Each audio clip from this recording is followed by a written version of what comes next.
Dans ce cours vidéo, nous allons vous présenter les avantages ainsi que les désavantages que peut représenter la mise en place de la pédagogie inversée dans une classe.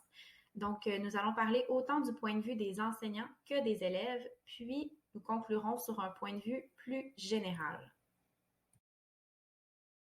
En premier lieu, la pédagogie inversée comporte de nombreux avantages pour les élèves. En effet, nous pouvons dénombrer, entre autres, de meilleurs résultats scolaires, donc un meilleur rendement, une plus grande indépendance, des cours engageants, ainsi qu'une hausse de la satisfaction chez les élèves et un intérêt accru pendant les cours.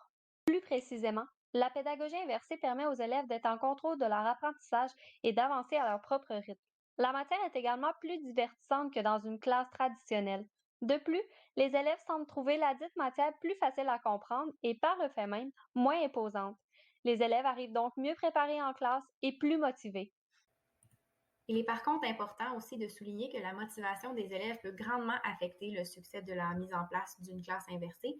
Donc, il est aussi difficile pour les enseignants de s'assurer que leurs élèves font bel et bien le travail demandé avant le cours, comme par exemple le visionnement de capsules vidéo. Donc, certains vont faire le travail, mais de manière superficielle.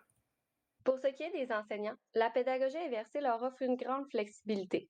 Ils peuvent ainsi diversifier leurs activités d'enseignement et d'apprentissage. De plus, le temps de classe est maintenant optimisé et les enseignants peuvent offrir un suivi plus personnalisé auprès des élèves.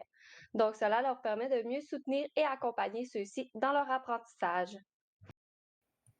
D'un autre côté, pour les enseignants, trouver du contenu de qualité à offrir à leurs élèves de manière virtuelle peut être très ardu. Étant donné que la pédagogie inversée est relativement nouveau comme concept, il y a peu de ressources en ce moment qui sont disponibles, ce qui les oblige donc à créer leur propre contenu. Cela représente beaucoup de travail et aussi de temps supplémentaire. Un autre point important à ne pas négliger est la nécessité d'avoir accès à du matériel technologique sur une base régulière, ce qui peut aussi représenter un obstacle important pour les élèves. Aussi, pour certains enseignants qui ont des connaissances technologiques moins développées, créer des capsules vidéo peut tout simplement sembler impossible. On ne doit pas oublier aussi que la classe inversée peut possiblement créer de l'anxiété chez les élèves puisqu'ils sont laissés à eux-mêmes lors du travail à compléter à la maison. Le fait de ne pas pouvoir recevoir d'aide ou ne pas recevoir de réponse à leurs questions immédiatement après le visionnement d'une capsule ou la lecture d'un texte peut créer de l'anxiété et de la frustration.